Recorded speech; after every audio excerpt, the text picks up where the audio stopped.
कर्नाटकामध्ये खुनी खेळ समोर आला। एका 20 वर्षीय प्रेयसीच्या तोंडात प्रियकरानं जिलेटिनचा स्फोट घडवत तिचा दुर्दैवी खून केलेला आहे आणि यानंतर तिचा जागीच मृत्यू झालेला आहे। एकंदरीतच या प्रेम प्रकरणाच्या माध्यमातून होणाऱ्या हत्या किंवा होणारे खून हे थांबवले पाहिजेत। यासाठी पोलीस प्रशासनानं योग्य ती वेळी योग्य ती मदत केली पाहिजे, अशी आर्तहाकता अनेक महिलांनी दिली आहे। प्रियकराने मैत्रिणीच्या तोंडात जिलेटिनचा स्फोट घडवून तिची हत्या केली आहे। कर्नाटकातील म्हैसूर जिल्ह्यातील सालिग्राम तालुक्यातील भैरिया गावात ही घटना उघडकीस आली। तिथे 20 वर्षीय रक्षिता या विवाहित तरुणीची तिच्याच प्रियकराने अमानुष पद्धतीने हत्या केली। रक्षिता आपल्या प्रियकराला भेटण्यासाठी गेली असता तिचा प्रियकर सिद्धाराजू याने आधीच तिचा खून करण्याचा कट रचला होता। लॉजमध्ये थांबताना त्याने रक्षिताच्या तोंडात जिलेटिनची रॉड ठेवून स्फोट घडवून आणला।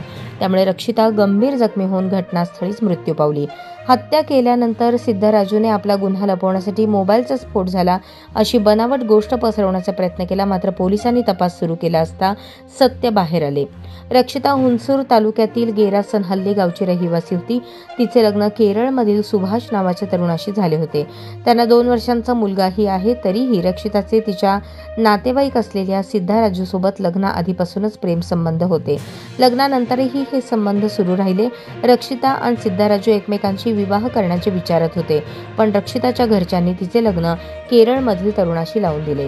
घटनेच्या दिवशी रक्षिता आपल्या माहेरी आली होती। तिने आपल्या कुटुंबियांना खोटे सांगितले की केरळमधील सासूबाईंची तब्येत बिघडली आहे, ती त्यांना भेटायला जातीये। जाताना ती मुलाला माहेरीत सोडून गेली, परंतु प्रत्यक्षात रक्षिता आपला प्रियकर सिद्धाराजूसोबत KR नगरातील मंदिरात गेली। त्यानंतर सालिग्रामच्या भैरिया गावातील एका लॉजमध्ये ती थांबली। तिथेच तिच्या खुनाचा कट रचून अंमलात आणला गेला। लॉजमधील कर्मचाऱ्यांनी घटनेची माहिती पोलिसांना दिली। तपासानंतर सत्य बाहेर आले। सिद्धाराजूला अटक करण्यात आली। सध्या पोलीस आरोपीची चौकशी करत आहेत। रक्षिताच्या हत्या करण्यामागचे नेमके कारण आता चौकशीनंतरच स्पष्ट होईल।